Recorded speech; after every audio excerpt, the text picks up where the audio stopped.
Hello, it's Phil at Digital DJ Tips, and today we're going to go in the other direction to the one we've been going in recently with our reviews. Recently we've been looking at some awesome gear that is huge, that is expensive, that's big, that's heavy, and that's all well and good, but most digital DJs use portable gear, and there's a good reason for that.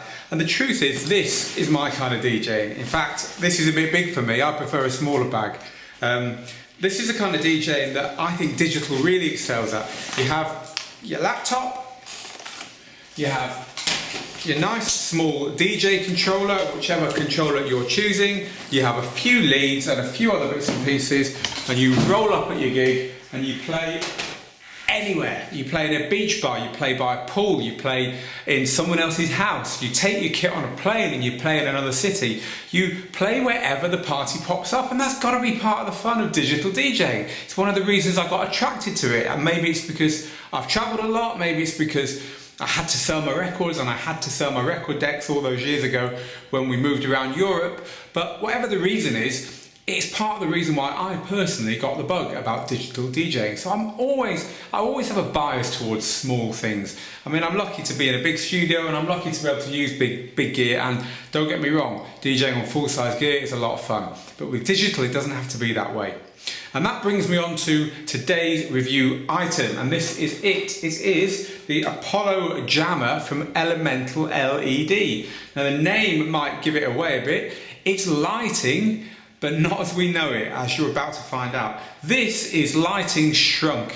Honey, I shrunk the lights. It is a way for DJs who carry their stuff around in backpacks to take a light show with them. I think that's pretty awesome. So let's have a look at what it actually is. Inside that little box, you get one of these. And we're used to DJing controllers. Well, this is a lighting controller. And this allows you to plug lighting in and to plug your music in and to allow the lighting and music to synchronize up and behave nicely together. Now, you might say, where are the lights? How the hell am I going to carry lights around with me? It's all very well having a lighting controller. Well, actually, in the box, they provide you with this. Believe it or not, that's a light. Now, I'm not expecting anyone to DJ with that. That's kind of been given as an example of what you can use. But if you're looking at that and thinking, what? Let me show you a slightly more practical version of it, which is this. Looks like an old reel-to-reel tape, eh? This is about, I'm not sure, maybe 6 feet, maybe 10 feet of the same kind of stuff that I just showed you. It's an RGB, red, green, blue, lighting strip, which you can put around the table you're DJing on, you can put over the top of where you're DJing. You know, it's a bit like Christmas tree lighting really, but a little bit more high tech than that.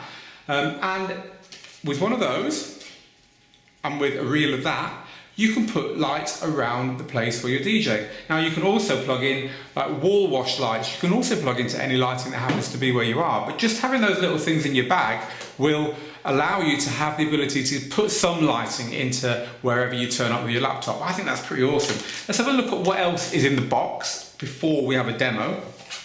So they provide you with a small transformer in order to get some power into the thing, because as long as the lighting you plug into it is less than 60 watts in total, which doesn't sound like very much, but with LEDs you can get quite bright for that amount of power, then that's all you're going to need. Otherwise you will be plugging this into lighting that has its own power that's probably already at the venue. And then they provide another couple of things. There's some cabling, and this cable here is a special cable that comes with a splitter.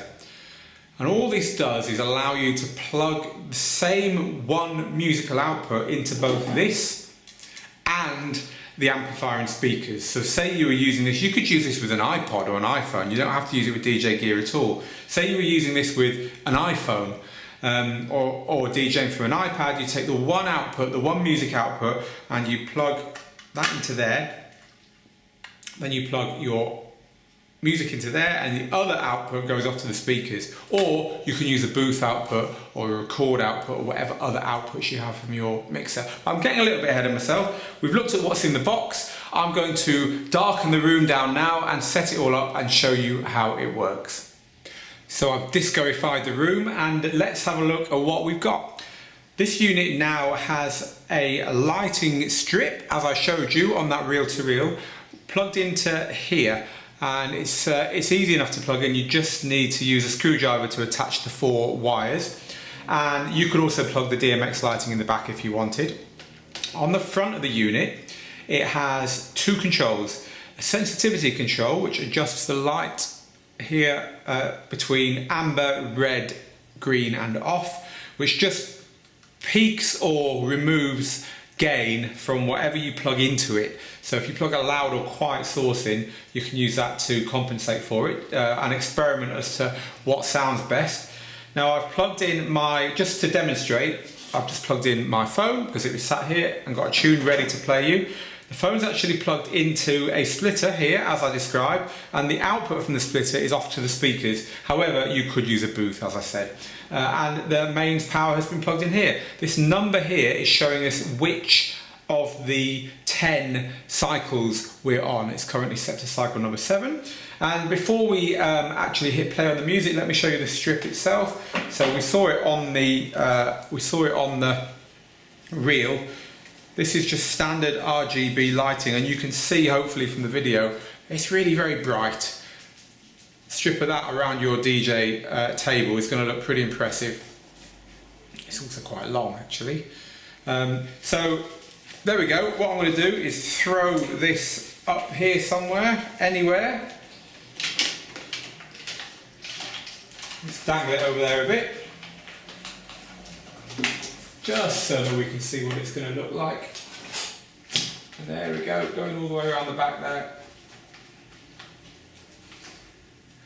I am not a lighting tech, and I have not got any blue tack or sticky things to make it look pretty. However, if I hit play now on this, you will see what this box is going to do for us. So this is now playing some music into the box, which is translating the bass line and stuff into signals it's sending out to this cable, and it will give you an instant light show that's timed to the music. As I say, there are 10 different modes, so you can cycle between different variations, and by altering the sensitivity, you can also get the lights working in a way which uses them the most, gives you more flashes per BPM. Depending upon the music you're playing. So various cycles, I'm just going through them now to show you the kind of stuff that you can expect with it. It really is surprisingly bright and surprisingly fun. For a little unit that you could just throw in your bag, you've got an instant light show there for not very much money. It's something I haven't seen before of that size, and something I haven't seen before of that price, and I think it's pretty awesome. So there you go, it's the Apollo Jammer. You can't see the box in this light, or maybe you can, and you need to buy this lighting strip with it because it only comes with a very short strip of lighting. All the details are over on the Digital DJ Tips website. Thanks for watching and listening.